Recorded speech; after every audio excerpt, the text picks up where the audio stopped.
Hermeneutik yang berasal dari kata Yunani yaitu hermenein, berkaitan dengan Hermes atau dewa utusan, telah menjadi bagian penting dalam sejarah manusia sebagai metode untuk menafsirkan teks atau pemikiran orang lain.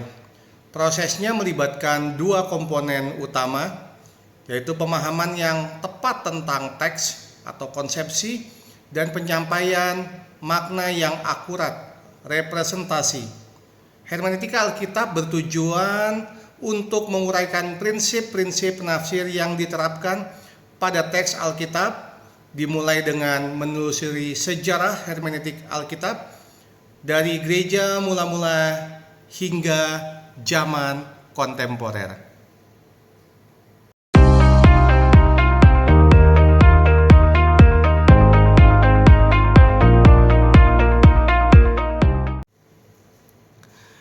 Hermeneutika Kristen Alkitabiah dimulai pada abad pertama saat umat Kristen awal menggunakan kitab suci Yahudi dan metode penafsirannya.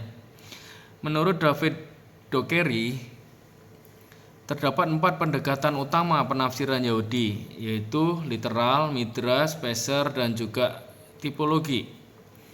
Pendekatan literal menjadi dasar bagi yang lain, sedangkan peser melihat teks apokaliptik dan tipologi menghubungkan masa lalu dengan masa depan. Orang Kristen mula-mula juga menerapkan hermeneutika kristologis, menafsirkan perjanjian lama melalui kehidupan Kristus. Pada abad kedua muncul tantangan yang mendorong perkembangan penafsiran baru dengan aliran Alexandria yang mengutamakan alegoris dan aliran Antioquia yang menekankan kepada pendekatan literal dan historis. Para bapa gereja seperti Theodor dan Chrysostom lebih menekankan penafsiran kontekstual, gramatikal, dan historis. Hermeneutik abad pertengahan yang dikembangkan oleh John Cassian mencakup 4 aspek penafsiran: literal, alegoris, tropologis, dan anagogis. Tujuannya adalah memperkuat iman, harapan, dan cinta. Penafsiran literal seringkali cukup, tetapi jika tidak, pendekatan alegoris, tropologis, dan anagogis digunakan untuk menggali makna lebih dalam.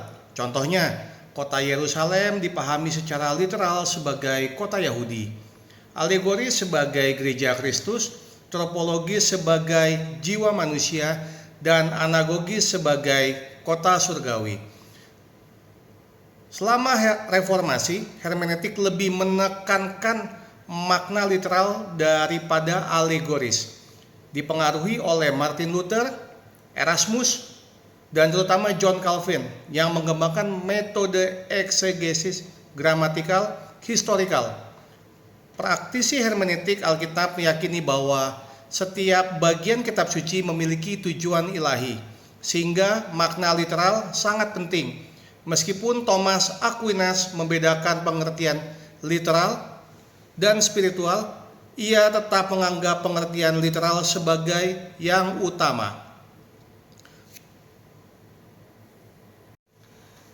Ya, hermeneutika pada masa kini itu semakin berkembang. Perkembangan hermeneutika Alkitab dari era reformasi hingga kini dipengaruhi oleh pencerahan abad ke-18 yang memperkenalkan pencarian untuk dasar pasti kebenaran dan realita.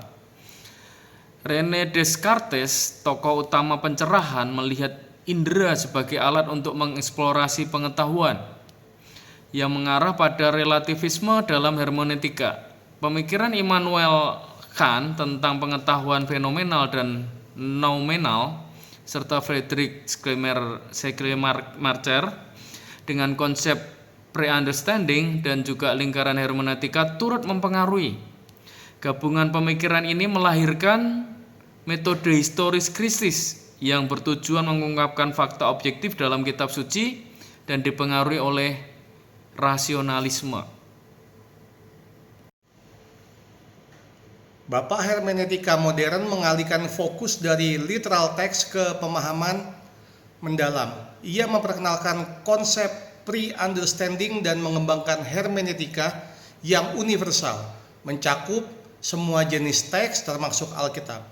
Schleiermacher menekankan pentingnya pemahaman grammatical text dan mengembangkan konsep lingkaran hermeneutika di mana pemahaman keseluruhan teks tergantung pada pemahaman bagian-bagian individu dan sebaliknya.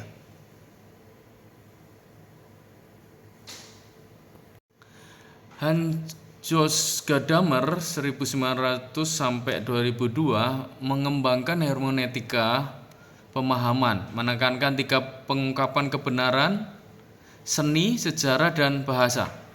Ia percaya bahwa seni membantu kita memahami sejarah dan kenyataan, dan hermeneutika adalah permainan yang dikendalikan oleh pemikiran kita. Gadamer menegaskan bahwa hermeneutika tidak bisa objektif tanpa memperhitungkan sejarah dan tradisi, serta bahwa bahasa adalah dasar semua pemahaman. Interpretasi terjadi saat teks dan penafsir saling menyatu dengan fokus pada makna yang tersembunyi dalam bahasa penulis.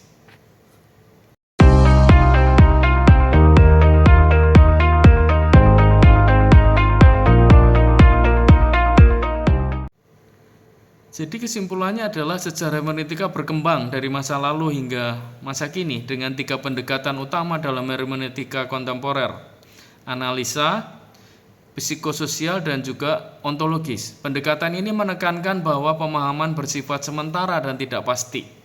Dengan penafsir tidak dapat mencapai pemahaman sepenuhnya objektif. Akibatnya, interpretasi Alkitab kontemporer dipengaruhi oleh subjektivisme, relativisme, dan juga pluralisme.